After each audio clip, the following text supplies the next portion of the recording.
नमस्कार, मैं हूँ प्रीति और स्वागत है आपका स्वदेश वाणी में।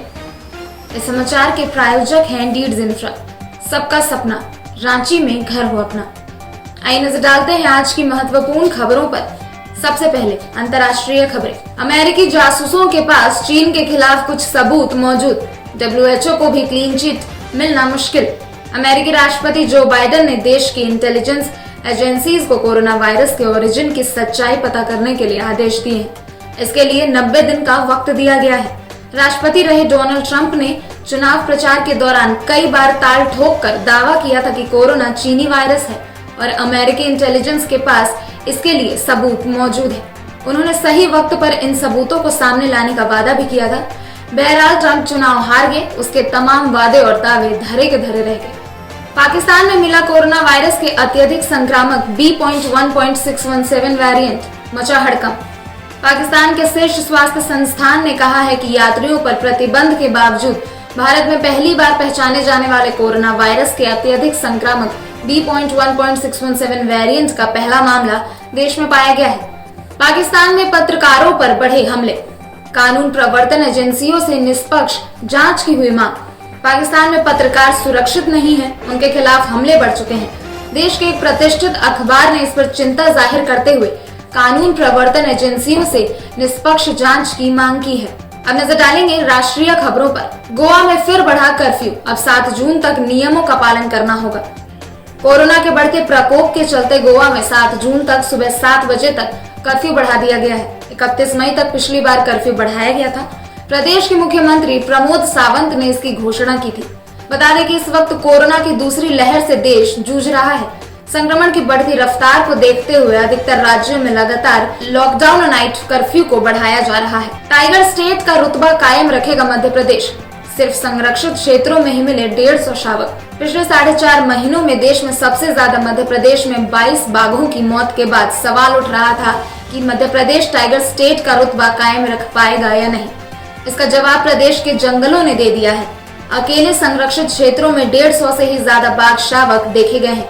इनकी उम्र 1 साल से भी कम है, जबकि 1-2 साल के शावकों की संख्या 50 से ज्यादा बताई जा रही है। तमिलनाडु में कोविड-19 के कारण अनाथ हुए बच्चों को 5 लाख रुपए, मुख्यमंत्री स्टालिन का ऐलान।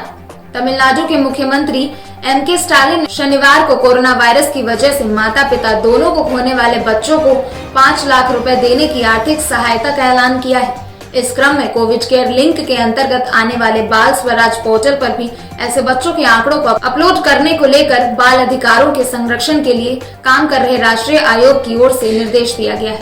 भारतीय सेना में शामिल हुई पुलवामा हमले में शहीद मेजर विभूति ढोंडियाल की पत्नी बनी लेफ्टिनेंट निकिता।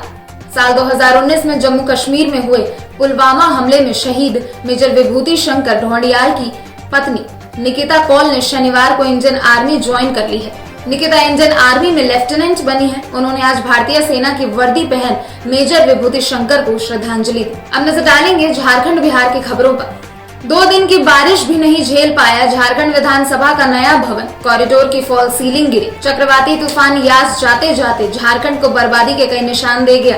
2 दिन की बारिश में झारखंड विधानसभा के फर्स्ट फ्लोर की फॉल सीलिंग गिर गई। यह फॉल सीलिंग विधानसभा भवन के फर्स्ट फ्लोर के पश्चिमी हिस्से के कॉरिडोर की थी। गुरुवार की रात यह गिर गई। रांची में कोरोना संक्रमितों की मदद के लिए कांग्रेस भवन में खुला ऑक्सीजन बैंक। झारखंड प्रदेश युवा कांग्रेस कमेटी के उपाध्यक्ष प्रवक्ता कुमार राजा के नेतृत्व में शनिवार को रांची के कांग्रेस भवन में ऑक्सीजन बैंक खोला गया। ऑक्सीजन बैंक का उद्घाटन वित्त मंत्री डॉक्टर रामेश्वर उरांव ने किया। आदिवासी छात्र संघ की मांग, छात्रों और बेरोजगारों के लिए सकारात्मक पहल करे सरकार। आदिवासी छात्र संघ की बैठक शनिवार को रांची के करमटोली में हुई। इसमें संघ के केंद्रीय अध्यक्ष सुशील उरांव ने कहा कि विगत कई वर्षों से झारखंड में कोई नियुक्ति नहीं हुई है। वहीं हजारों झारखंडी छात्रों की उम्र सीमा समाप्त हो रही। तेजस्वी के विधानसभा क्षेत्र के एक गाँव में 30 दिन के अंदर 17 लोगों की मौत, कोई नहीं आया देखने। तेजस्वी के विधानसभा क्षेत्र में पड़ने वाले गांव मंसूरपुर की मुखिया के पति मुजाहिद अनवर का एक वीडियो शेयर किया गया। इसमें मुजाहिद बोल रहे कि बीते 1 महीने में 17 लोगों की मौत हो चुकी है, लेकिन तेजस्वी से संपर्क किया गया, लेकिन कोई भी गांव में देखने तक नहीं आया। वैक्सीन ट्रायल के लिए आज 25 बच्चे हैं। एम्स में 2 दिनों में 67 बच्चों का हुआ रजिस्ट्रेशन। सभी पटना से ही आ रहे। 700 रुपए मिलने पर भी दूसरे जिलों से नहीं आ रहे लोग। पटना एम्स में आज ट्रायल का दूसरा दिन है। दूसरे दिन के पहले 5 घंटों में सिर्फ 25 बच्चे ही रजिस्ट्रेशन के लिए पहुंचे। एम्स ने 550 बच्चों पर ट्रायल का लक्ष्य रखा है। शुक्रवार को पहले दिन कुल 42 बच्चों का रजिस्ट्रेशन हुआ था। अब नजर डालेंगे खेल जगत की खबरों पर। अधूरा आईपीएल यूएई में ही होगा। सितंबर अक्टूबर में होंगे बचे हुए 31 मैच। शेड्यूल अभी तक तय नहीं, फाइनल 9-10 अक्टूबर को संभव।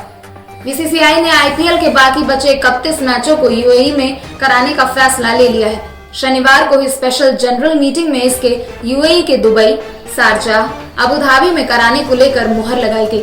भारत न्यूजीलैंड फाइनल बायोसिक्योर माहौल में होगा। मैच को मिली इंग्लैंड के नियम से छूट।